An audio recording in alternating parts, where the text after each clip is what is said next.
Pada malam ketika manusia sibuk menunggu datangnya Dajjal dari luar, ada sebuah bisikan yang jauh lebih menyeramkan. Bagaimana jika Dajjal itu justru telah hidup di dalam hatimu sendiri, tumbuh dari ego, kesombongan, dan nafsu yang tak pernah benar-benar kau kalahkan? Dalam tafsir yang mengguncang, nama Syekh Siti Jenar dikaitkan dengan pembongkaran rahasia paling gelap manusia, bahwa musuh terbesar bukan makhluk bermata satu di kejauhan, melainkan kekuatan batin yang menipu, merusak, dan menjauhkanmu dari kebenaran sedikit demi sedikit. Tonton sampai akhir. Sebarkan kisah ini ke grup keluarga dan teman. Jika bermanfaat, jangan lupa like, komen, subscribe, dan tulis amin di kolom komentar. Semoga yang menyimak sampai akhir dijaga hatinya, diterangi batinnya, dan dijauhkan dari tipu daya yang tersembunyi. Mari kita mulai kisahnya. Malam sering menjadi waktu ketika manusia paling mudah memikirkan hal-hal yang menakutkan. Dalam bayangan banyak orang, Dajjal selalu digambarkan sebagai makhluk besar yang akan muncul di akhir zaman, membawa kekacauan dan tipu daya luar biasa. Gambaran itu begitu kuat, sampai manusia merasa ancaman itu masih jauh di masa depan. Cerita tentang Dajjal biasanya selalu mengarah pada sosok eksternal. Ia dianggap akan datang dari suatu tempat yang jauh, menyesatkan manusia dengan kekuatan yang luar biasa. Dalam bayangan tersebut, manusia merasa dirinya hanya perlu bersiap menghadapi sesuatu yang kelak akan muncul di luar dirinya. Namun ada sebuah gagasan yang jauh lebih menggetarkan dari sekadar kisah tentang makhluk akhir zaman. Sebuah pandangan yang mengatakan bahwa ancaman terbesar justru bukan datang dari luar manusia. Ia mungkin sudah tumbuh di dalam diri setiap orang sejak lama. Pemikiran ini sering dikaitkan dengan diskusi-diskusi tentang ajaran batin yang berkembang di Nusantara. Dalam beberapa tafsir yang beredar di masyarakat, nama Syekh Siti Jenar kerap disebut sebagai tokoh yang berani mengajak manusia melihat lebih dalam ke dalam dirinya sendiri. Dalam pandangan yang dianggap provokatif itu, manusia diajak berhenti hanya membayangkan Dajjal sebagai sosok fisik. Sebaliknya, manusia diminta memeriksa hati mereka sendiri, tempat di mana keinginan, ambisi, dan ego seringkali saling berebut kendali. Jika seseorang berani menengok ke dalam dirinya dengan jujur, ia mungkin akan menemukan sesuatu yang tidak selalu menyenangkan. Ada keinginan untuk dipuji, dorongan untuk menang sendiri, dan rasa iri yang muncul ketika melihat keberhasilan orang lain. Perasaan-perasaan itu sering dianggap hal kecil dalam kehidupan sehari-hari. Namun ketika dibiarkan tumbuh tanpa kendali, ia dapat membentuk sesuatu yang jauh lebih besar. Sedikit demi sedikit, ia bisa mengubah cara manusia melihat dunia. Dalam keadaan seperti itu, manusia mulai membenarkan kesalahan yang sebenarnya ia ketahui. Ia tahu sesuatu itu keliru, tetapi tetap melakukannya karena merasa tidak ada yang melihat. Di titik inilah pertempuran batin sebenarnya mulai terjadi. Konsep tentang nafsu lawamah sering digunakan untuk menggambarkan kondisi jiwa seperti ini. Ia adalah keadaan ketika manusia sadar bahwa dirinya melakukan kesalahan, tetapi tetap terjebak dalam lingkaran yang sama. Jiwa semacam ini tidak sepenuhnya gelap, tetapi juga belum mampu menjadi terang. Ia terus bergolak antara penyesalan dan pengulangan kesalahan. Pergulatan ini terjadi diam-diam di dalam hati manusia setiap hari. Disinilah muncul sebuah pertanyaan yang mengguncang banyak orang. Bagaimana jika penipuan terbesar bukan berasal dari makhluk luar, melainkan dari dorongan batin yang terus membenarkan kesalahan kita sendiri? Jika gagasan ini benar, maka medan perang terbesar manusia bukanlah di luar dirinya. Medan itu justru berada di dalam hati, tempat keputusan-keputusan kecil membentuk arah hidup seseorang. Dalam kehidupan sehari-hari, medan itu muncul dalam bentuk yang sangat sederhana. Kadang ia muncul sebagai keinginan untuk terlihat lebih baik dari orang lain. Kadang ia muncul sebagai dorongan untuk mempertahankan ego, meskipun hati kecil tahu bahwa itu salah. Semua itu tampak biasa, bahkan sering dianggap bagian normal dari kehidupan manusia. Tetapi ketika kebiasaan itu terus dipelihara, ia dapat berubah menjadi kekuatan yang perlahan menguasai hati. Inilah mengapa sebagian pemikir spiritual sering mengatakan bahwa bahaya terbesar bukanlah keburukan yang jelas terlihat. Bahaya terbesar justru datang dari keburukan yang tampak kecil dan terus dibiarkan tumbuh. Jika manusia tidak menyadarinya sejak awal, ia bisa kehilangan kemampuan membedakan antara kebenaran dan pembenaran diri. Saat itu terjadi, penipuan terbesar sudah mulai bekerja di dalam dirinya. Dari sinilah kisah ini dimulai, sebuah perjalanan untuk melihat lebih dekat kemungkinan bahwa ancaman terbesar manusia bukanlah sesuatu yang jauh di masa depan, melainkan sesuatu yang mungkin sudah hidup diam-diam di dalam hati manusia hari ini. Setelah gagasan tentang Dajjal yang mungkin hidup di dalam diri manusia mulai muncul, perhatian kini beralih pada sesuatu yang jauh lebih sunyi, dunia batin manusia. Di tempat inilah pikiran, perasaan, dan keinginan saling bertemu tanpa pernah terlihat oleh orang lain. Setiap manusia memiliki ruang batin yang hanya ia sendiri yang benar-benar merasakannya. Di sana ada keinginan yang muncul tiba-tiba, ada penyesalan yang datang setelah kesalahan, dan ada bisikan kecil yang terkadang sulit dijelaskan. Dalam tradisi spiritual Islam, keadaan jiwa seperti ini sering dikaitkan dengan istilah nafsu lawamah. Ia menggambarkan jiwa yang sadar ketika berbuat salah, tetapi belum cukup kuat untuk sepenuhnya meninggalkan kesalahan itu. Seseorang dengan nafsu lawamah bisa merasakan penyesalan yang tulus setelah melakukan sesuatu yang keliru. Ia mungkin merasa gelisah, merasa bersalah, bahkan berjanji pada dirinya sendiri untuk berubah. Namun anehnya, setelah beberapa waktu berlalu, ia kembali mengulangi kesalahan yang sama. Seolah ada sesuatu di dalam dirinya yang menariknya kembali ke tempat yang sama. Pergulatan inilah yang membuat jiwa manusia tidak pernah benar-benar tenang. Ia seperti berada di antara dua arah. Satu sisi ingin menuju kebaikan, sementara sisi lain masih terikat pada keinginan dan ego. Dalam keadaan ini, manusia sering merasa dirinya sedang berjuang. Ia tahu bahwa yang ia lakukan tidak sepenuhnya benar, tetapi ia juga belum mampu sepenuhnya meninggalkannya. Disinilah banyak pemikir spiritual melihat sebuah pola yang menarik. Mereka mengatakan bahwa penipuan paling berbahaya bukanlah kesalahan itu sendiri, tetapi kemampuan manusia untuk membenarkan kesalahan tersebut. Ketika seseorang mulai mencari alasan untuk mempertahankan keburukannya, saat itulah hati mulai kehilangan kejernihan. Ia tidak lagi melihat kesalahan sebagai sesuatu yang harus diperbaiki. Sebaliknya, ia mulai melihat kesalahan sebagai sesuatu yang wajar. Bahkan terkadang ia merasa bahwa dirinya tetap berada di jalan yang benar. Fenomena ini tidak selalu muncul dalam bentuk dosa besar. Seringkali ia justru muncul melalui hal-hal kecil yang tampak sepele. Misalnya keinginan untuk dipuji, rasa tidak senang melihat orang lain berhasil, atau dorongan untuk merasa lebih benar daripada orang lain. Semua itu tampak biasa dalam kehidupan sehari-hari. Namun ketika perasaan-perasaan itu terus dibiarkan tanpa pengawasan, ia bisa membentuk cara berpikir yang perlahan berubah. Tanpa disadari, manusia mulai menempatkan dirinya sebagai pusat dari segala sesuatu. Saat itulah, ego mulai tumbuh lebih besar daripada kesadaran diri. Manusia tidak lagi hanya melakukan kesalahan, tetapi juga mulai mempertahankannya. Dalam keadaan seperti ini, hati manusia menjadi medan yang sangat rumit. Ia masih bisa merasakan penyesalan, tetapi penyesalan itu tidak selalu diikuti dengan perubahan. Pergulatan ini membuat jiwa manusia seperti berjalan di lingkaran yang sama. Ia tahu arah yang benar, tetapi langkahnya selalu kembali ke titik awal. Banyak orang tidak menyadari bahwa konflik batin seperti ini sebenarnya terjadi hampir setiap hari. Ia tidak selalu terlihat, tetapi dampaknya bisa mempengaruhi banyak keputusan dalam hidup. Seseorang mungkin tampak tenang di luar, tetapi di dalam dirinya terjadi perdebatan panjang antara keinginan dan kesadaran. Inilah mengapa sebagian orang mengatakan bahwa perang terbesar manusia bukanlah melawan orang lain.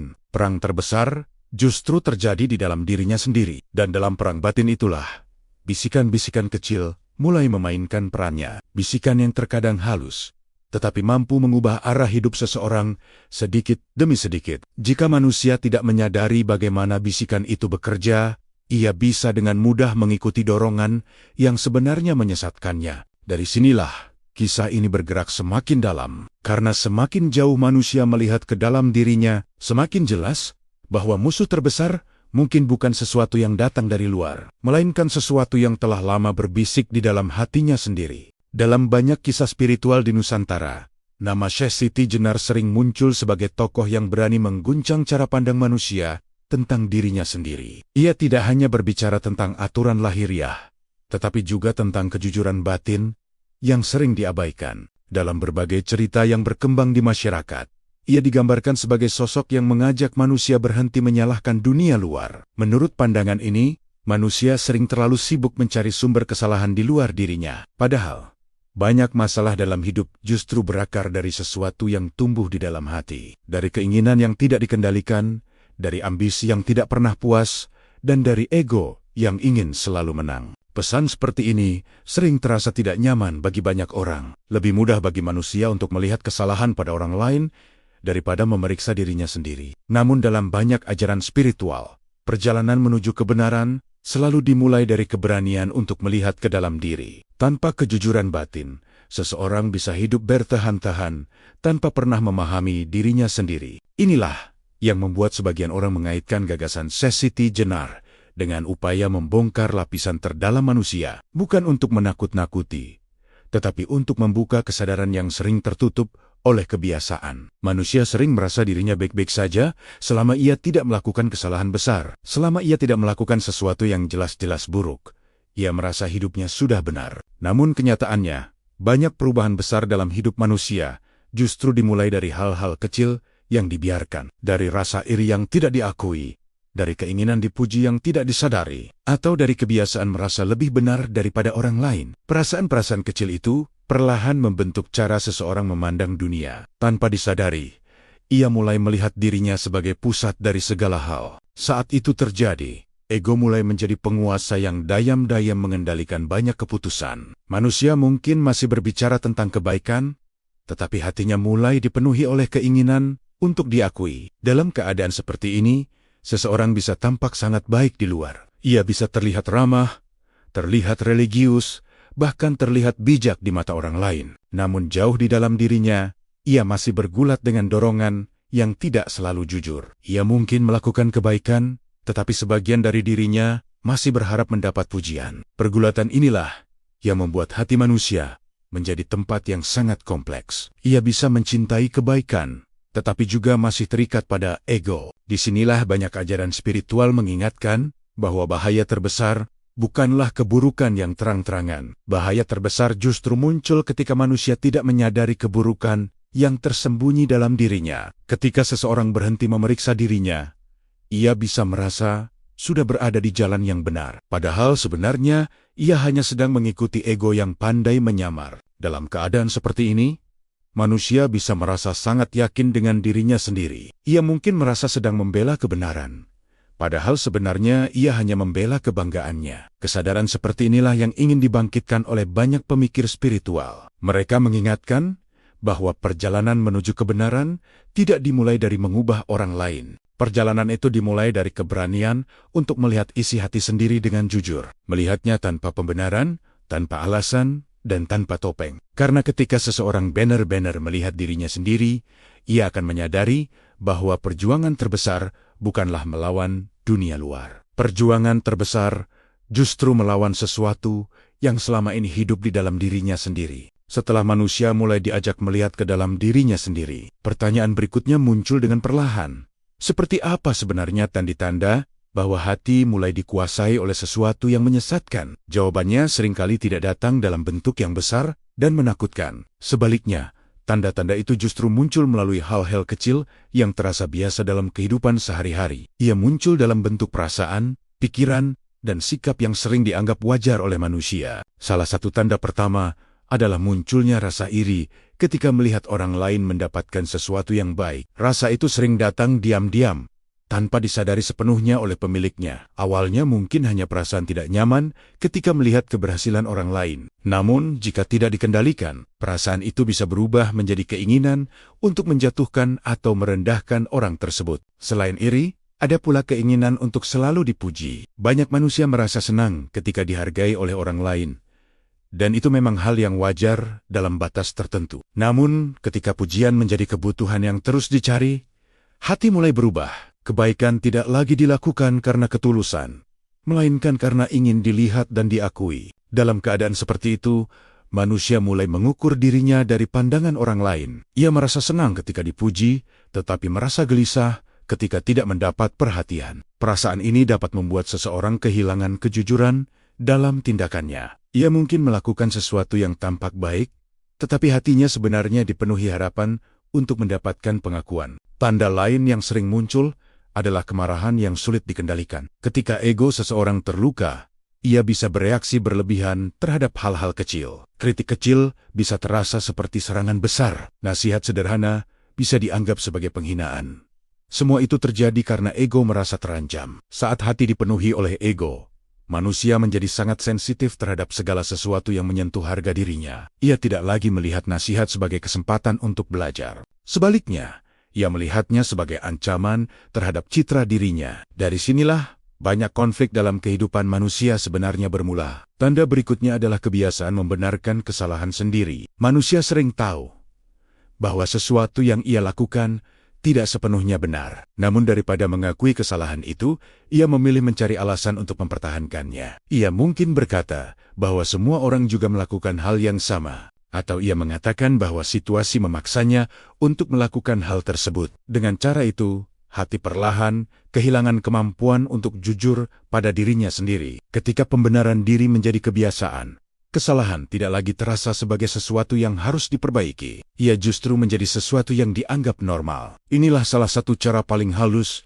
bagaimana hati bisa berubah tanpa disadari. Perubahan itu tidak terjadi secara tiba-tiba, tetapi berlangsung sedikit demi sedikit. Hari demi hari kebiasaan kecil membentuk cara berpikir yang baru. Tanpa disadari, manusia mulai melihat dunia melalui sudut pandang ego. Saat itu terjadi, hati menjadi semakin sulit menerima kebenaran yang tidak sesuai dengan keinginannya. Ia hanya mau mendengar hal-hal yang membuat dirinya merasa benar. Jika keadaan ini terus berlangsung, manusia bisa kehilangan kemampuan untuk menilai dirinya secara jujur. Ia merasa selalu berada di pihak yang benar. Padahal sebenarnya, ia hanya sedang mengikuti dorongan ego yang terus membesar di dalam dirinya. Dari sinilah bahaya sebenarnya mulai muncul. Karena sesuatu yang tumbuh diam-diam di dalam hati seringkali jauh lebih berbahaya daripada ancaman yang terlihat jelas di depan mata. Banyak orang membayangkan bahwa kerusakan dalam diri manusia selalu dimulai dari dosa besar atau tindakan yang jelas terlihat buruk. Padahal kenyataannya sering tidak demikian. Perubahan besar dalam hati sering dimulai dari kebiasaan kecil yang dibiarkan terus berulang. Kesalahan kecil sering terasa tidak terlalu berbahaya. Manusia cenderung berkata pada dirinya sendiri bahwa itu hanya sekali atau hanya sesuatu yang sepele. Karena dianggap ringan, kesalahan itu jarang benar-benar dilawan. Namun justru disitulah awal dari perubahan yang perlahan terjadi. Ketika sebuah kesalahan tidak segera diperbaiki, ia bisa berubah menjadi kebiasaan yang terus berulang. Awalnya, hati masih merasa tidak nyaman. Ketika melakukan sesuatu yang keliru, ada rasa bersalah yang muncul, ada penyesalan yang membuat seseorang ingin berhenti. Tetapi ketika kesalahan yang sama terus dilakukan, rasa bersalah itu mulai melemah. Hati perlahan terbiasa dengan sesuatu yang dulu terasa salah. Pada tahap ini, manusia mulai mengalami perubahan dalam cara memandang dirinya sendiri. Ia tidak lagi melihat kesalahan sebagai sesuatu yang harus segera diperbaiki. Sebaliknya, ia mulai menganggapnya sebagai bagian biasa dari kehidupannya. Ia mungkin masih menyadari bahwa perbuatannya tidak sepenuhnya benar, tetapi ia tidak lagi merasa terdorong untuk berubah. Dalam keadaan seperti ini, ego mulai memainkan peran yang sangat kuat. Ego selalu berusaha menjaga citra diri manusia agar tetap terlihat benar di matanya sendiri. Ketika seseorang melakukan kesalahan, ego akan segera mencari alasan untuk membenarkannya. Ia akan berkata bahwa keadaan memaksanya, atau bahwa orang lain juga melakukan hal yang sama. Pembenaran seperti ini membuat manusia merasa lebih nyaman dengan kesalahannya. Ia tidak lagi merasa perlu menghadapi kenyataan bahwa dirinya sedang melakukan sesuatu yang keliru. Lambat laun, kesalahan yang dulu terasa kecil mulai memiliki pengaruh yang lebih besar dalam hidup seseorang. Ia mulai mempengaruhi cara berpikir, cara berbicara, bahkan cara seseorang memperlakukan orang lain. Seseorang yang dulu hanya sedikit iri, mungkin mulai sering membandingkan dirinya dengan orang lain. Ia merasa tidak tenang ketika melihat orang lain mendapatkan sesuatu yang lebih baik. Seseorang yang dulu hanya ingin sedikit dipuji, mungkin mulai melakukan berbagai hal demi mendapatkan pengakuan. Ia merasa tidak puas jika usahanya tidak mendapat perhatian. Perubahan-perubahan seperti ini sering terjadi tanpa disadari. Manusia jarang menyadari kapan tepatnya kebiasaan kecil mulai menguasai hatinya. Hal itu terjadi secara perlahan, seperti air yang menetes sedikit demi sedikit, hingga akhirnya memenuhi sebuah wadah. Ketika wadah itu penuh, perubahan dalam diri manusia sudah menjadi sangat besar. Pada titik ini, hati bisa mulai kehilangan kepekaannya. Hal-hal yang dulu terasa salah tidak lagi terasa begitu mengganggu. Manusia mungkin masih merasa dirinya orang baik. Ia mungkin masih melakukan berbagai kebaikan dalam hidupnya. Namun di dalam dirinya, ada bagian yang mulai terbiasa dengan keburukan.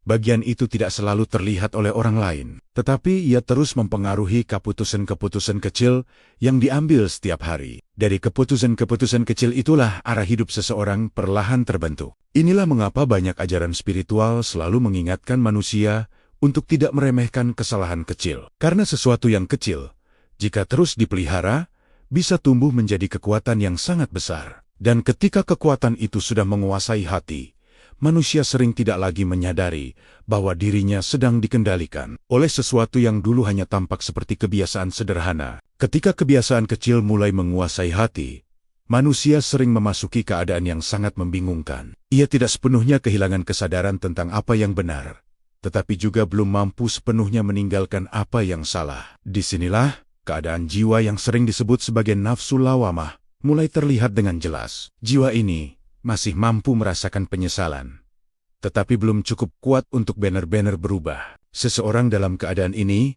sering mengalami pergulatan batin yang berat. Ia tahu bahwa perbuatannya tidak sepenuhnya benar, tetapi tetap saja kembali mengulanginya. Setelah melakukan kesalahan, ia mungkin merasa sangat menyesal. Ia mungkin berjanji pada dirinya sendiri bahwa itu akan menjadi yang terakhir. Namun ketika waktu berlalu dan kesempatan muncul kembali, ia sering jatuh pada kesalahan yang sama. Siklus ini terus berulang, seperti lingkaran yang sulit diputus. Pergulatan semacam ini membuat hati manusia terasa lelah. Ia ingin berubah, tetapi selalu merasa ada sesuatu yang menariknya kembali ke kebiasaan lama. Dalam keadaan seperti ini, manusia sering menyalahkan dirinya sendiri. Ia merasa lemah, merasa tidak mampu menjadi lebih baik. Tetapi sebenarnya masalahnya tidak selalu sesederhana itu. Banyak orang tidak menyadari bahwa kebiasaan yang sudah lama dipelihara memang sulit dihentikan secara tiba-tiba. Kebiasaan itu telah menjadi bagian dari pola hidup seseorang. Ia sudah membentuk cara berpikir dan cara merespons berbagai situasi. Ketika seseorang mencoba berubah, ia sebenarnya sedang melawan pola lama yang sudah sangat kuat. Inilah yang membuat perjuangan batin terasa begitu berat. Dalam kondisi seperti ini, bisikan-bisikan kecil mulai memainkan perannya. Bisikan itu tidak selalu terdengar sebagai sesuatu yang buruk. Justru sebaliknya, ia sering muncul dalam bentuk alasan yang tampak masuk akal. Ia berkata bahwa kesalahan kecil tidak akan membawa dampak besar. Ia juga bisa berkata bahwa seseorang masih punya waktu untuk berubah nanti. Dengan cara ini, hati menjadi lebih mudah menunda perubahan. Penundaan inilah yang sering membuat lingkaran kesalahan terus berlanjut. Hari berganti hari, tetapi keputusan untuk benar-benar berubah selalu ditunda. Sementara itu, kebiasaan lama terus menguat. Ia semakin terasa normal dalam kehidupan sehari-hari. Pada titik tertentu, manusia mulai terbiasa dengan siklus ini. Ia menyesal, kemudian mengulanginya lagi. Ia merasa bersalah, tetapi kemudian kembali membenarkan dirinya sendiri. Keadaan ini membuat hati berada dalam kondisi yang tidak stabil. Satu sisi dari dirinya ingin menjadi lebih baik, namun sisi lain masih menikmati kebiasaan yang sama. Konflik batin seperti ini sering tidak terlihat oleh orang lain. Dari luar, seseorang mungkin tampak menjalani hidup dengan biasa saja, tetapi di dalam dirinya ada pergulatan yang terus berlangsung. Pergulatan antara kesadaran dan kebiasaan. Jika seseorang tidak berhati-hati, lingkaran ini bisa berlangsung sangat lama.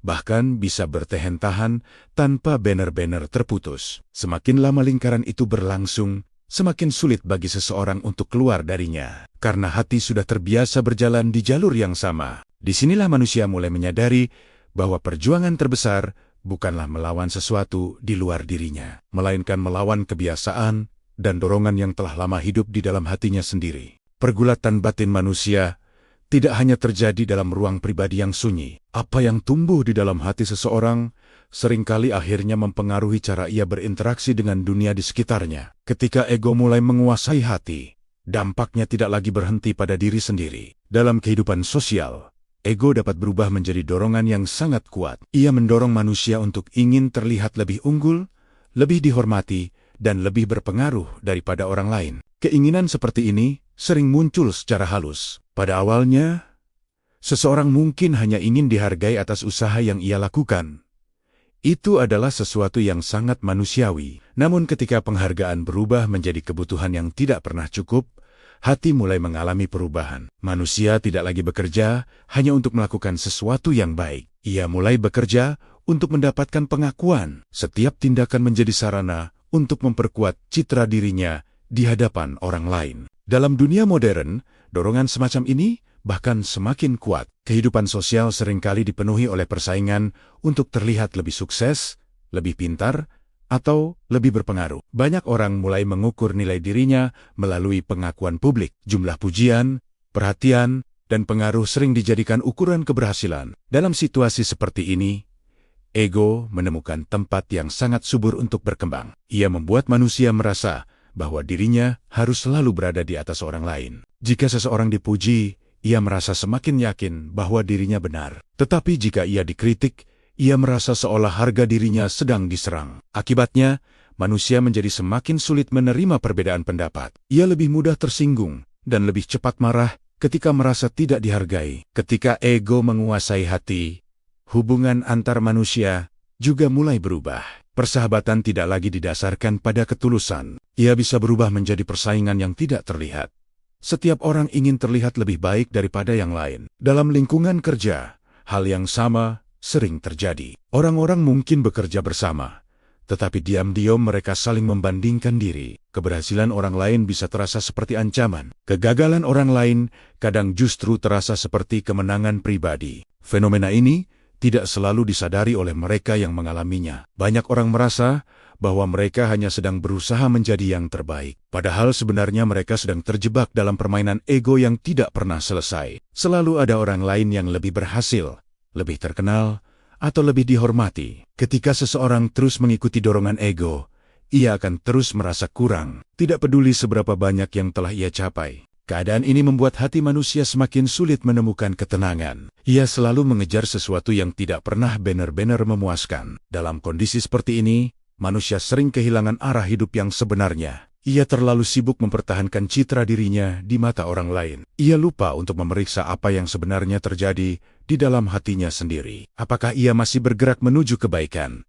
Atau hanya sedang mengikuti dorongan ego? Disinilah bahaya terbesar mulai muncul. Ketika ego tidak lagi dikendalikan, ia bisa membentuk cara berpikir yang mempengaruhi banyak orang. Seseorang yang dikuasai ego tidak hanya merusak dirinya sendiri, ia juga dapat mempengaruhi lingkungan di sekitarnya. Karena sikap dan keputusan yang didorong oleh ego sering menciptakan konflik, ketidakadilan, dan persaingan yang tidak sehat. Inilah saat ketika pergulatan batin seseorang mulai berubah menjadi dampak sosial yang lebih luas. Dan dari sinilah cerita ini bergerak ke tahap berikutnya.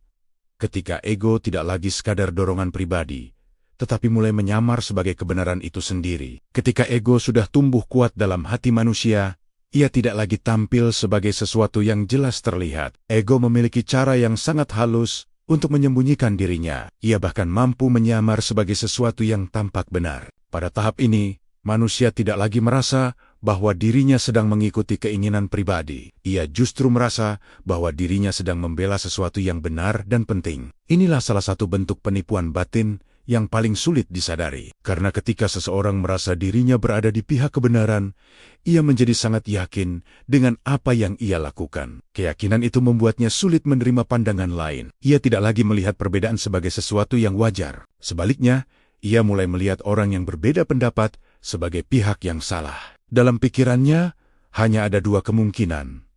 Dirinya benar, atau orang lain keliru. Keadaan ini membuat hati menjadi semakin keras. Ia tidak lagi terbuka untuk mendengar nasihat atau kritik. Padahal, dalam banyak situasi, kritik justru dapat membantu seseorang melihat kekurangan yang sebelumnya tidak ia sadari. Namun ketika ego menyamar sebagai kebenaran, kritik justru terasa seperti ancaman. Seseorang merasa bahwa pandangannya sedang diserang. Dari sinilah, banyak konflik dalam kehidupan manusia sebenarnya bermula. Orang tidak lagi berbicara untuk mencari kebenaran bersama. Mereka berbicara untuk mempertahankan keyakinan masing-masing. Setiap pihak merasa dirinya sedang membela sesuatu yang benar. Akibatnya, percakapan yang seharusnya membawa pemahaman justru berubah menjadi perdebatan tanpa akhir. Fenomena ini tidak hanya terjadi dalam percakapan sehari-hari.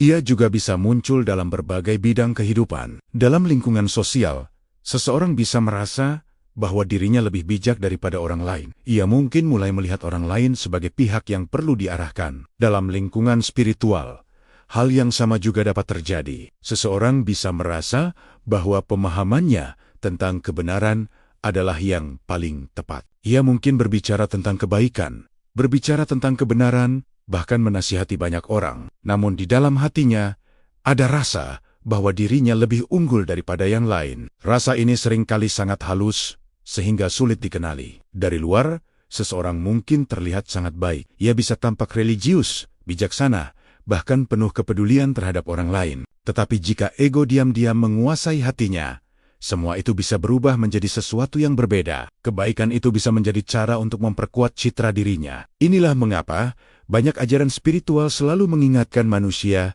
tentang bahaya kesombongan yang tersembunyi. Kesombongan tidak selalu muncul dalam bentuk sikap kasar atau ucapan yang merendahkan orang lain. Ia juga bisa muncul dalam bentuk keyakinan yang berlebihan terhadap diri sendiri. Keyakinan bahwa diri sendiri selalu berada di pihak yang benar. Ketika seseorang sudah sampai pada titik ini, ia menjadi semakin sulit melihat kesalahan dalam dirinya. Ia merasa bahwa setiap langkah yang ia ambil selalu memiliki alasan yang benar. Ia tidak lagi merasa perlu mempertanyakan dirinya sendiri. Keadaan seperti ini sangat berbahaya bagi perkembangan batin manusia, karena tanpa kesadaran diri, seseorang bisa berjalan sangat jauh tanpa pernah menyadari arah yang ia tempuh. Ia mungkin merasa sedang bergerak menuju kebaikan, namun sebenarnya ia hanya sedang mengikuti bayangan yang diciptakan oleh egonya sendiri. Dari sinilah kisah ini semakin mendekati titik konflik yang lebih dalam. Karena ketika ego telah berhasil menyamar sebagai kebenaran, manusia sering tidak lagi merasa bahwa dirinya sedang tertipu. Padahal justru pada saat itulah penipuan terbesar sedang bekerja di dalam hatinya. Pada titik tertentu dalam perjalanan batin manusia,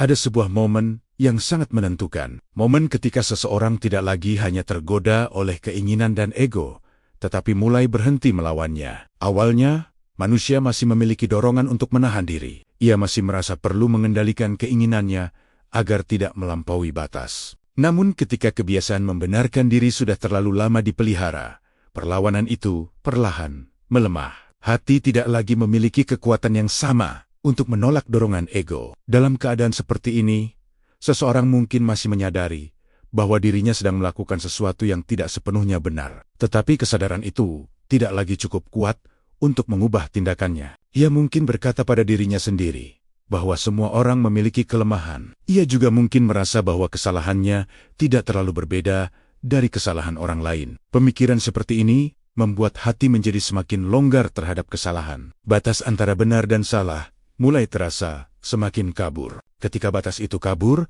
manusia mulai merasa bahwa tidak ada lagi yang benar-benar perlu diperjuangkan. Ia tidak lagi melihat pentingnya melawan dorongan yang muncul dari dalam dirinya. Pada saat itulah hati mulai memasuki keadaan yang lebih berbahaya. Ia tidak lagi hanya tergoda oleh ego, tetapi mulai menyerah pada pengaruhnya. Penyerahan ini sering terjadi secara perlahan. Manusia tidak menyadari kapan tepatnya ia berhenti melawan. Ia hanya merasa bahwa hidupnya berjalan seperti biasa. Ia tetap bekerja, tetap berbicara dengan orang lain, dan tetap menjalani rutinitas sehari-hari. Namun di dalam hatinya ada sesuatu yang telah berubah.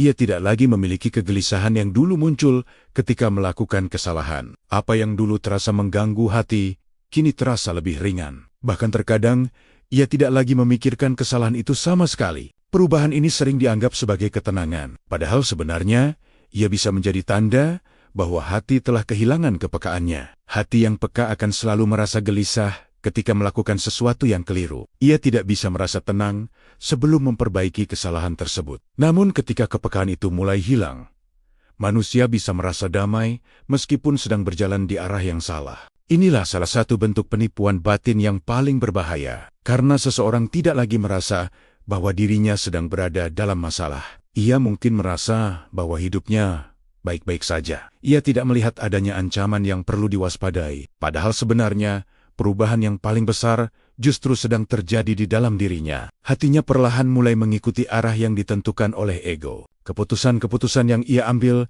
semakin dipengaruhi oleh keinginan pribadi. Ia semakin jarang mempertimbangkan apakah sesuatu itu benar atau tidak. Yang menjadi pertimbangan utama adalah apakah sesuatu itu menguntungkan dirinya atau tidak. Jika ia merasa diuntungkan, ia cenderung menganggapnya benar. Dalam keadaan seperti ini, hati manusia bisa menjadi sangat licin. Ia mampu menemukan alasan untuk membenarkan hampir semua hal. Inilah saat ketika konflik batin yang dulu terasa kuat, mulai menghilang. Bukan karena manusia telah menang atas egonya, tetapi karena ia telah berhenti melawan. Ia membiarkan ego mengambil tempat yang semakin besar dalam hidupnya. Ketika seseorang sampai pada titik ini, ia mungkin tidak lagi merasa bahwa dirinya sedang berada dalam bahaya. Padahal sebenarnya, inilah salah satu keadaan paling rawan dalam perjalanan batin manusia. Karena ketika hati berhenti melawan, sesuatu yang dulu hanya bisikan kecil, bisa berubah menjadi kekuatan yang mengendalikan seluruh arah hidupnya. Ketika manusia sudah terlalu lama membiarkan egonya memimpin,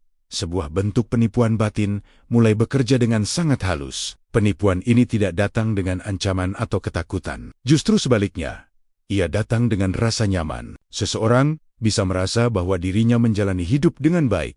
Ia tetap melakukan banyak hal yang terlihat benar. Ia masih berbicara tentang kebaikan, masih menunjukkan kepedulian, dan masih menjaga citra dirinya di hadapan orang lain. Namun di dalam hatinya, sesuatu yang berbeda mulai terbentuk. Ia tidak lagi benar-benar memeriksa niat di balik apa yang ia lakukan. Ia hanya melihat hasil yang tampak di luar. Selama orang lain menganggapnya baik, ia merasa bahwa dirinya memang berada di jalan yang benar. Pandangan orang lain menjadi cermin utama bagi dirinya. Dalam keadaan seperti ini, manusia bisa kehilangan kebiasaan untuk bertanya pada dirinya sendiri. Ia tidak lagi bertanya, apakah tindakannya benar-benar tulus? Ia juga tidak lagi bertanya, apakah ada kesombongan yang tersembunyi dalam hatinya? Pertanyaan-pertanyaan seperti itu terasa tidak perlu baginya. Inilah yang membuat penipuan batin menjadi begitu berbahaya. Karena ia tidak terlihat sebagai sesuatu yang buruk. Sebaliknya, ia sering muncul dalam bentuk keyakinan diri yang sangat kuat. Seseorang merasa sangat yakin bahwa dirinya memahami kebenaran. Keyakinan ini membuatnya sulit menerima kemungkinan bahwa dirinya bisa saja keliru. Ia merasa bahwa pandangannya sudah cukup jelas. Ketika orang lain mencoba memberikan nasihat, ia mungkin mendengarkannya dengan sopan. Namun di dalam hatinya, ia tidak benar-benar mempertimbangkan nasihat tersebut. Ia sudah memiliki kesimpulan sendiri tentang apa yang benar dan apa yang salah.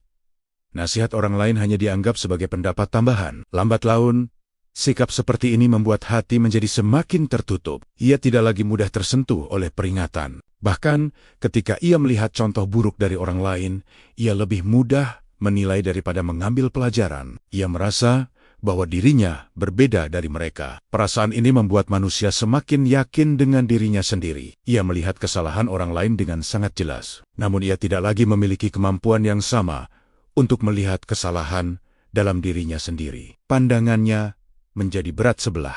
Keadaan ini sering disebut sebagai salah satu bentuk kebutaan batin. Bukan karena seseorang tidak memiliki pengetahuan, melainkan karena ia tidak lagi memiliki kerendahan hati untuk memeriksa dirinya sendiri. Pengetahuan yang ia miliki justru memperkuat keyakinannya bahwa ia sudah benar. Disinilah penipuan batin mencapai bentuk yang sangat halus. Manusia merasa dirinya semakin dekat dengan kebenaran. Padahal sebenarnya, ia sedang semakin jauh dari kejujuran terhadap dirinya sendiri. Ia tidak lagi melihat dirinya sebagaimana adanya. Sebaliknya, ia melihat dirinya melalui gambaran yang telah dibentuk oleh egonya sendiri. Gambaran itu tampak meyakinkan, tetapi tidak selalu mencerminkan kenyataan. Jika keadaan ini terus berlangsung, hati manusia bisa menjadi sangat keras. Ia tidak lagi mudah tersentuh oleh peringatan atau nasihat. Ia merasa bahwa dirinya sudah berada di posisi yang cukup aman.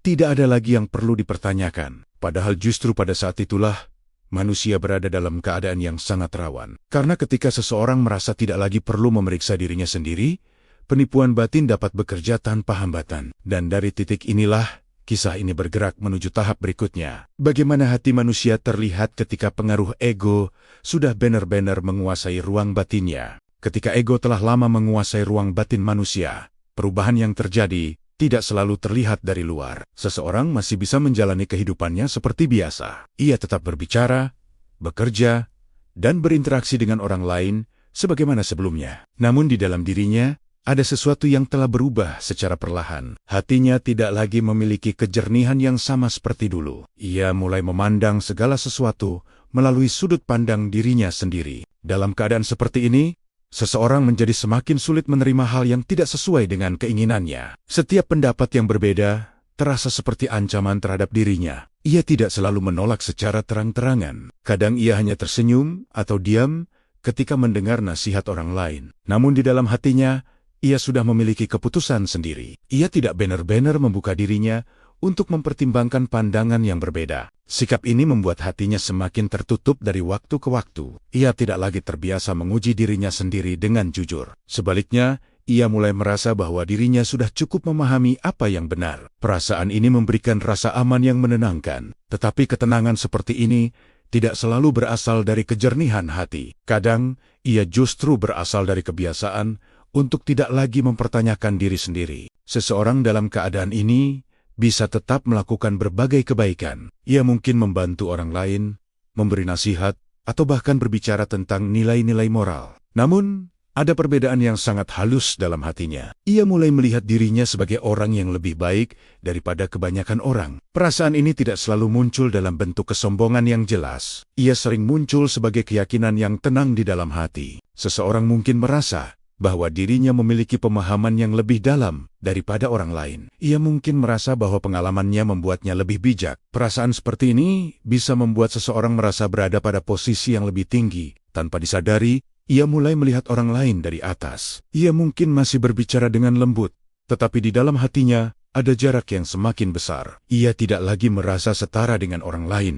Inilah salah satu tanda ketika ego telah menguasai hati manusia. Ia membuat seseorang merasa bahwa dirinya lebih unggul tanpa harus mengatakannya secara langsung. Keadaan ini juga membuat seseorang lebih mudah menghakimi orang lain. Ia bisa melihat kesalahan orang lain dengan sangat jelas. Ia mungkin merasa bahwa orang lain perlu diarahkan atau diperbaiki. Dalam pikirannya, ia sedang membantu mereka. Namun, ia jarang memikirkan kemungkinan bahwa dirinya juga memiliki kekurangan. Pandangannya lebih banyak tertuju keluar daripada ke dalam. Semakin lama keadaan ini berlangsung, semakin keras pula hati seseorang. Ia tidak lagi mudah tersentuh oleh kesadaran diri. Nasihat yang dulu bisa menggugah hatinya kini terasa biasa saja. Ia mendengarnya, tetapi tidak benar-benar merasakannya.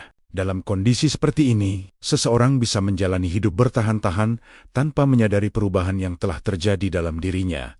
Ia merasa bahwa hidupnya berjalan dengan baik. Ia tidak melihat adanya masalah besar dalam dirinya. Padahal sebenarnya, hatinya telah berubah menjadi tempat yang sulit ditembus oleh kesadaran dan kerendahan hati. Dan ketika hati telah berada dalam keadaan seperti ini, perjalanan batin manusia mulai mendekati titik paling menentukan. Sebuah titik di mana seseorang harus memilih, tetap mengikuti suara egonya, atau mulai berani menghancurkan singgasana yang telah lama berdiri di dalam hatinya sendiri. Ketika seseorang mulai menyadari bahwa egonya telah menguasai hatinya, ia berada di titik yang sangat penting dalam perjalanan batin. Kesadaran ini sering tidak datang dengan mudah. Ia muncul setelah banyak peristiwa, kegelisahan, dan refleksi yang panjang. Pada saat itu manusia mulai melihat dirinya dengan cara yang berbeda. Ia mulai menyadari bahwa selama ini banyak keputusan yang diambil bukan karena kebenaran, melainkan karena dorongan ego. Kesadaran seperti ini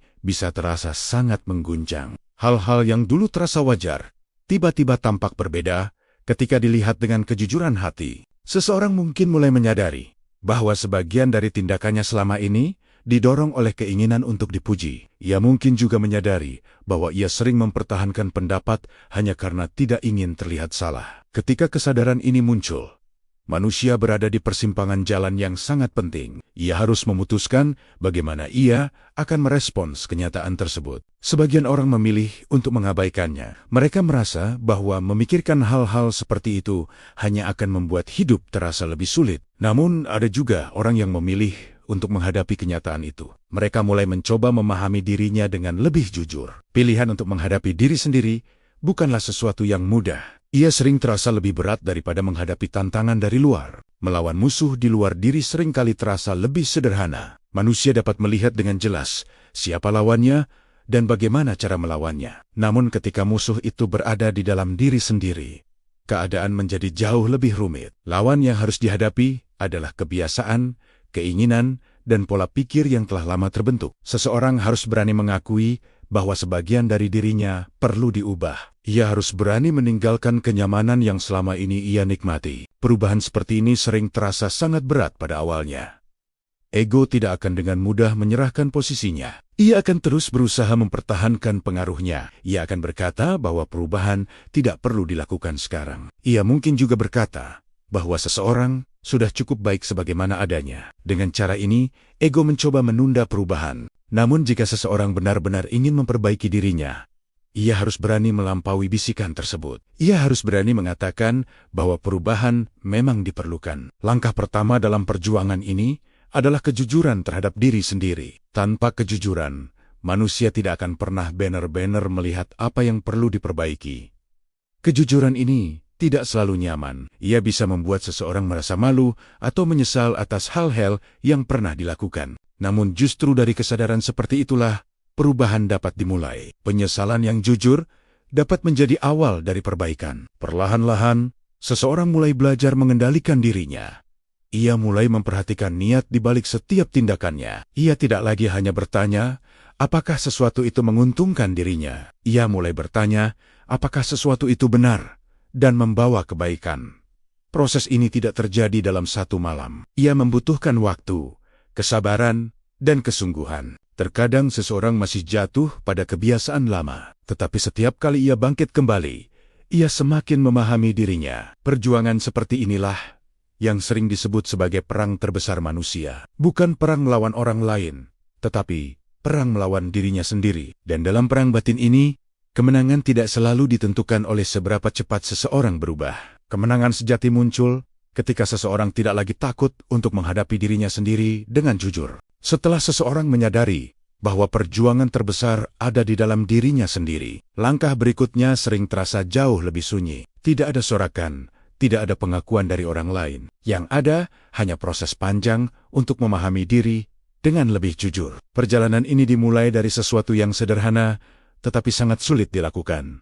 Mengakui kelemahan diri sendiri, banyak manusia terbiasa menutupi kekurangannya dengan berbagai alasan. Ia mungkin menyalahkan keadaan, menyalahkan orang lain, atau bahkan meyakinkan dirinya bahwa semuanya baik-baik saja. Cara-cara ini membuat seseorang merasa lebih nyaman untuk sementara waktu. Namun kenyamanan itu tidak selalu membawa perubahan. Selama seseorang tidak benar-benar melihat kelemahannya sendiri, ia akan terus berjalan di pola yang sama. Kejujuran terhadap diri sendiri sering terasa menyakitkan pada awalnya. Ia membuka ingatan tentang kesalahan yang pernah dilakukan. Ia juga memunculkan kesadaran bahwa sebagian keputusan dalam hidup mungkin dipengaruhi oleh ego. Kesadaran seperti ini bisa membuat seseorang merasa menyesal. Namun justru dari penyesalan yang jujur itulah perubahan dapat dimulai. Penyesalan bukanlah tanda kelemahan, melainkan tanda bahwa hati masih hidup. Hati yang masih hidup akan merasa terganggu ketika melihat kesalahan. Ia tidak ingin terus berada dalam keadaan yang sama. Dalam keadaan seperti ini, seseorang mulai belajar melakukan muhasabah atau memeriksa dirinya sendiri. Ia mulai bertanya pada dirinya tentang niat di balik setiap tindakan. Ia bertanya, mengapa ia melakukan sesuatu? Apakah itu benar-benar untuk kebaikan atau hanya untuk memuaskan ego? Pertanyaan-pertanyaan seperti ini membantu seseorang melihat dirinya dengan lebih jelas. Ia mulai memahami pola yang selama ini membentuk hidupnya. Kadang ia menemukan bahwa sebagian dari kebiasaannya tidak benar-benar membawa kebaikan. Ia mungkin menyadari bahwa ia terlalu sering mencari pengakuan dari orang lain. Ia juga mungkin menyadari bahwa ia terlalu mudah merasa lebih benar daripada orang lain. Kesadaran ini membuka pintu untuk perubahan yang lebih dalam.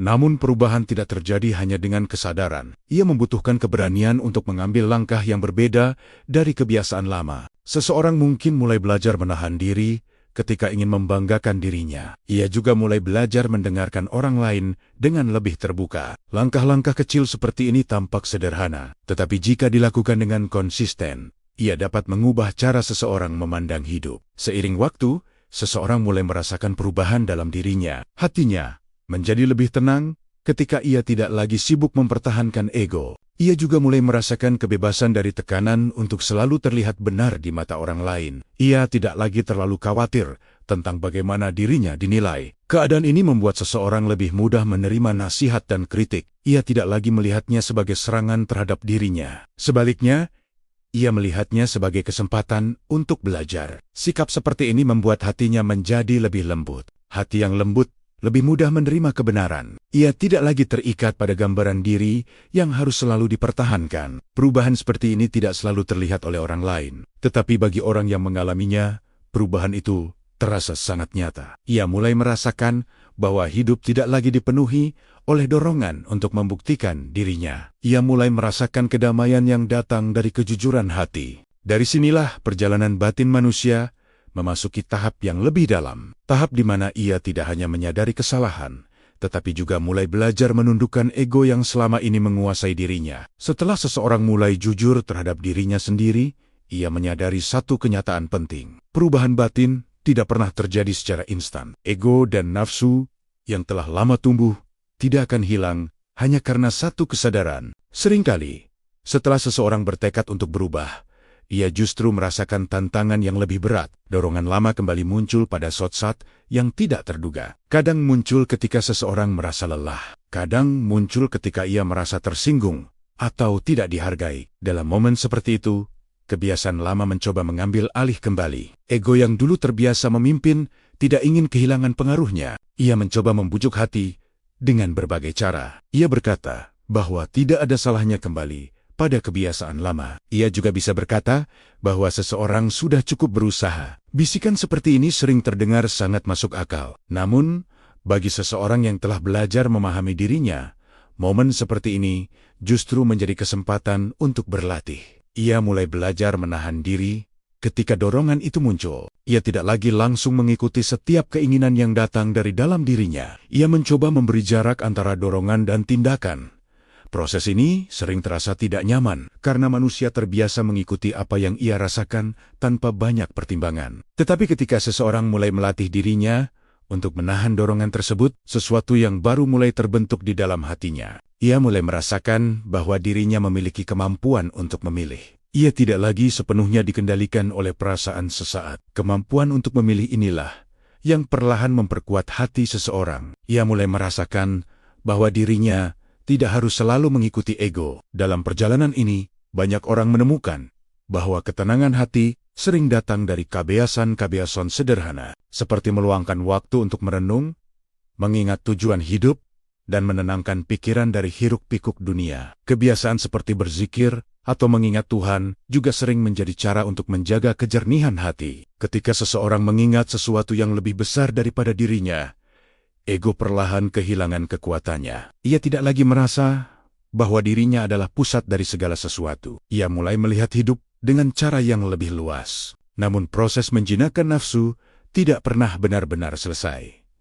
Ia adalah perjalanan yang berlangsung sepanjang hidup. Ada hari-hari ketika seseorang merasa kuat dan mampu mengendalikan dirinya dengan baik. Namun ada juga hari-hari ketika ia merasa lemah dan hampir kembali pada kebiasaan lama. Yang terpenting dalam perjalanan ini bukanlah menjadi sempurna. Yang terpenting adalah terus berusaha untuk kembali ketika seseorang menyadari bahwa dirinya telah menyimpang. Setiap kali seseorang kembali pada kesadaran, ia sedang memperkuat dirinya. Ia sedang melatih hatinya untuk menjadi lebih tangguh. Seiring waktu, perubahan kecil mulai terasa lebih nyata. Hal-hal yang dulu mudah memancing ego kini tidak lagi memiliki kekuatan yang sama. Seseorang tidak lagi merasa perlu membuktikan dirinya di setiap kesempatan. Ia juga tidak mudah terpancing oleh pujian atau hinaan. Hatinya menjadi lebih stabil, karena ia tidak lagi menggantungkan nilai dirinya pada pandangan orang lain. Inilah tanda bahwa ego mulai kehilangan singgasananya di dalam hati manusia.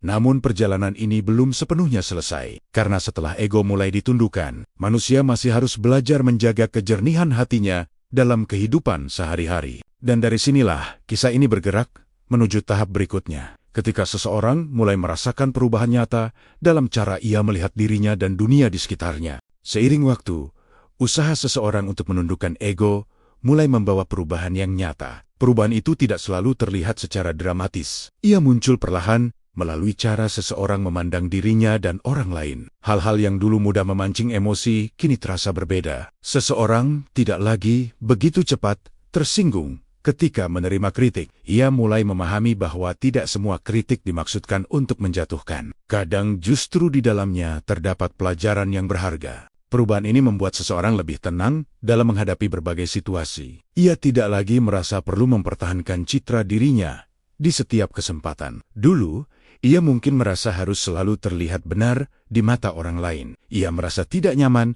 jika ada orang yang meragukan pendapatnya. Namun sekarang ia mulai memahami bahwa tidak ada manusia yang selalu benar. Setiap orang memiliki keterbatasan dalam memahami sesuatu. Kesadaran ini membuatnya lebih terbuka untuk mendengar pandangan orang lain. Ia tidak lagi merasa terancam oleh perbedaan pendapat. Sebaliknya, ia melihat perbedaan sebagai kesempatan untuk belajar sesuatu yang baru. Sikap ini membuat hatinya menjadi lebih luas. Ia juga mulai merasakan perubahan dalam cara ia memandang keberhasilan orang lain. Jika dulu ia mudah merasa iri, kini ia lebih mudah merasa senang melihat orang lain berkembang. Keberhasilan orang lain tidak lagi terasa seperti ancaman bagi dirinya. Ia tidak lagi membandingkan hidupnya dengan hidup orang lain. Sebaliknya, ia mulai memahami bahwa setiap orang memiliki perjalanan hidup yang berbeda. Kesadaran ini membuat hatinya lebih damai. Perubahan lain juga muncul dalam hubungannya dengan pujian. Jika dulu ia merasa sangat senang ketika dipuji, kini ia tidak lagi terlalu bergantung pada pengakuan orang lain. Ia tetap menghargai pujian, tetapi tidak menjadikannya sebagai ukuran nilai dirinya. Ia tahu bahwa nilai dirinya tidak ditentukan oleh pendapat orang lain. Hal yang sama juga berlaku ketika ia menghadapi kritik atau penilaian yang tidak menyenangkan. Ia tidak lagi merasa bahwa hal itu harus merusak ketenangan hatinya. Ia mencoba melihatnya dengan lebih jernih. Jika kritik itu benar, ia mengambilnya sebagai pelajaran. Jika kritik itu tidak tepat, ia tidak merasa perlu membuktikan dirinya dengan marah. Ia memilih untuk tetap tenang. Perubahan seperti ini membuat kehidupan seseorang terasa lebih ringan. Ia tidak lagi membawa beban untuk selalu membuktikan dirinya. Ia mulai menjalani hidup dengan kesadaran yang lebih sederhana. Ia melakukan sesuatu karena merasa itu benar, bukan karena ingin dilihat oleh orang lain. Hatinya juga menjadi lebih peka terhadap keadaan orang lain. Ia lebih mudah merasakan apa yang dirasakan oleh orang di sekitarnya. Empati seperti ini tumbuh ketika seseorang tidak lagi terlalu sibuk dengan dirinya sendiri. Ketika ego berkurang, ruang dalam hati menjadi lebih luas. Namun, perubahan ini tidak berarti bahwa perjuangan telah selesai. Ego tidak sepenuhnya hilang dari dalam diri manusia. Ia masih bisa muncul kembali dalam berbagai bentuk. Karena itu, seseorang tetap perlu menjaga kesadaran dirinya. Ia perlu terus mengingat bahwa perjalanan batin adalah proses yang berlangsung sepanjang hidup. Tidak ada titik di mana seseorang benar-benar bebas dari ujian. Namun, dengan kesadaran yang telah ia bangun, seseorang kini memiliki bekal yang lebih kuat. Ia tidak lagi mudah tertipu oleh dorongan egonya sendiri. Ia mulai memahami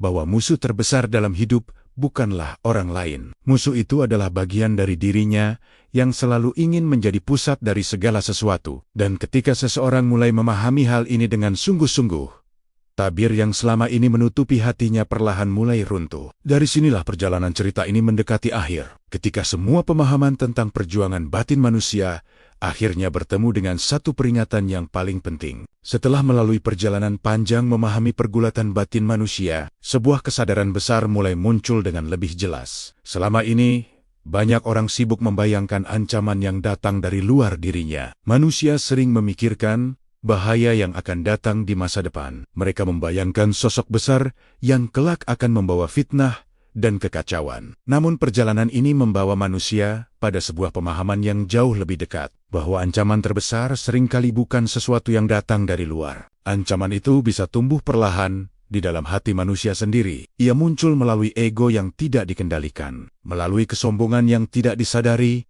dan melalui kebiasaan membenarkan diri. Selama manusia tidak menyadari hal itu, ia akan terus mencari musuh di luar dirinya. Ia akan merasa bahwa bahaya selalu datang dari orang lain atau dari keadaan. Padahal dalam banyak situasi, akar dari banyak masalah justru berada di dalam diri manusia sendiri. Ego yang tidak dikendalikan dapat mempengaruhi banyak keputusan. Ia dapat membuat seseorang merasa lebih benar daripada yang lain. Ia juga dapat membuat seseorang menolak kebenaran ketika kebenaran itu tidak sesuai dengan keinginannya. Dalam keadaan seperti ini, manusia bisa merasa sangat yakin dengan dirinya sendiri. Ia merasa bahwa semua yang ia lakukan memiliki alasan yang benar. Keyakinan seperti ini bisa membuat seseorang semakin jauh dari kejujuran terhadap dirinya sendiri. Ia tidak lagi memeriksa apakah hatinya masih bersih dari kesombongan. Ia tidak lagi bertanya apakah keputusannya benar-benar didorong oleh kebaikan. Sebaliknya, ia hanya mengikuti apa yang terasa nyaman bagi dirinya. Inilah sebabnya